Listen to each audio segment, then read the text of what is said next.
What's up, everybody? Landon with Edelbrock.com. Another special guest here for this dyno day. This is Scott Hubbard. Y'all have seen him on the channel several times. Scott Hubbard is our jack of all trades around here. He helps us design and develop a lot of parts. He fixes all of our broke stuff, and he was one of the influencers for Shannon way back in the day to get him into Mustangs. So if it probably wasn't for Scott Hubbard, who knows, LMR may not have been in existence. So the car we have on the dyno today, this is one of his classic trifectas. This is his other 65 Mustang. So we're gonna kind of let him talk about it real quick. We'll make sure we kind of cover some of the dyno technical data stuff, and then we'll make a couple hits. So Hubbard, thanks for joining us today on the dyno day. Tell us a little bit about your 65.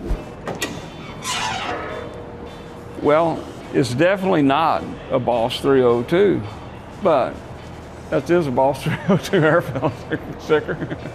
This is a Fox body 85 motor. Most of it come out of the McLaren. The heads and the intake were on Ted's McLaren at one point. Shannon Gadarian ported those heads himself. It's actually just a C-code car, so that's a two-barrel 289 the way it came originally. The fifth digit's a C, it's just a two-barrel 289 Mustang. They made millions of them. But because my legs and my knees and the interference with the door release and the steering wheel, I've had to make my own door panel. If you watch this, my knee is at the steering wheel. The door release, if you look at the other side, is right where my knee would be on this thing. So I can hardly drive a 65 Mustang with manual because of the larger steering wheel that comes on it and because of the placement of the release handle. I've had to clear this area and make a thin door panel so I can fit. If it's an automatic car, you can just keep your leg down here on the floor and you don't have to worry about it. But if it's a manual car, you gotta have your foot up on the clutch. And so that's why I've got the smaller steering wheel and the homemade door panel. My console, this is out of a 2006 Taurus. So I just completely shaved it until I had a console that has a storage and a cup holders and a little cubby here. Oh yeah, they're here. These cars, fastbacks, all had 2+2 emblems on them. Mustang 2+2. So two seats plus your other two seats, I guess, there. Well, thanks, Hubbard. Hubbard's one of those, he's always, he'll tell you everything you need to know about the car, but he knows we've got to kind of stay on track today and just give you what we need to know for the dyno. But Fox body 302, right? E-cam? E303 cam. Holley 600 CFM carb. What intake manifold? Just a little Edelbrock 4-barrel aluminum, I guess, Performer. Edelbrock Performer. Edelbrock Performer, yeah, probably so. One of those names. Long tube headers. Flowmaster Mufflers has a T5 transmission. So our pulls gonna be made in 4th gear.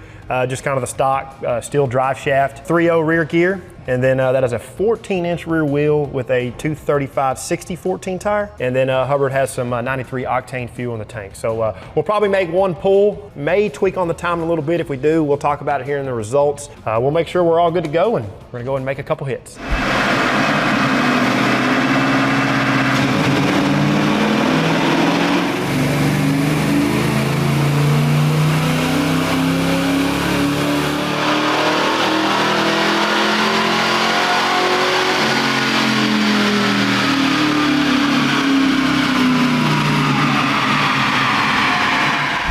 Everybody, let's go ahead and take a look at some results here. We did end up doing 2 pulls. We'll talk about the first one here real quick, and then we'll show you that second pull. Car's right on the money, kind of what we were thinking, right, Hubbard? 234.1 horsepower at 5,300 RPM, and then 256.1 pound-feet of torque at 3,800 RPM. And we were kind of all impressed by the our horsepower and torque curve. Kind of one of the flatter, prettier trajectory curves that we've seen out of all the cars we've dynoed. But curiosity struck, so Hubbard did kind of tweak on the timing just a little bit. We moved it up just a hair, so we ended up doing that second run.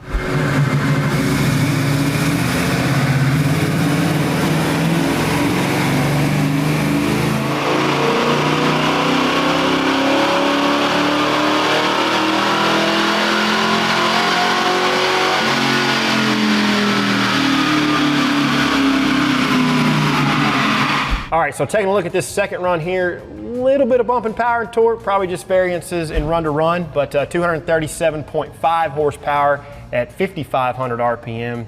And then max torque was 257.5 pound-feet at 3,500. Hubbard always likes to compare things. So the first one we compared was his 67 GT350. That car was making some pretty good power, 269 horse at 6,000 RPM, and then 276.2 pound-feet at 4,200 RPM, but, 4,200 RPM. But that's a 289? 289.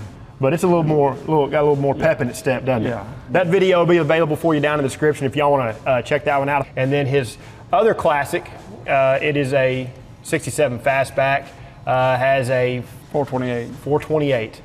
This one made all the torque. 254.5 horsepower on that one at 4,600 RPM, and then 372.8 pound-feet at 2,900 RPM. So those are Hubbard's 3 classics.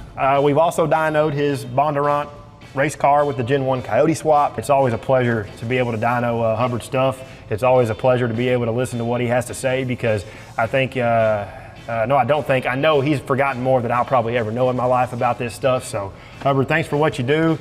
Like I said, jack of all trades. He knows this stuff inside and out. When he's talking, you better be listening. Anything else you want to say, Hubbard, before we sign off? I was surprised. I wasn't sure what it was going to do, but it was fun to see. Absolutely. It's always good to see this stuff, especially the old classics up here, man. You know, all the new stuff's always getting dynoed with all the bells and whistles and, you know, what have you. So it's always nice to kind of get off our beaten path and put a classic on the dyno. So thanks again, Hubbard. We're going to sign off. Appreciate y'all watching. If you find value in what we're doing, consider liking the video, subscribe to the channel, and turn on notifications.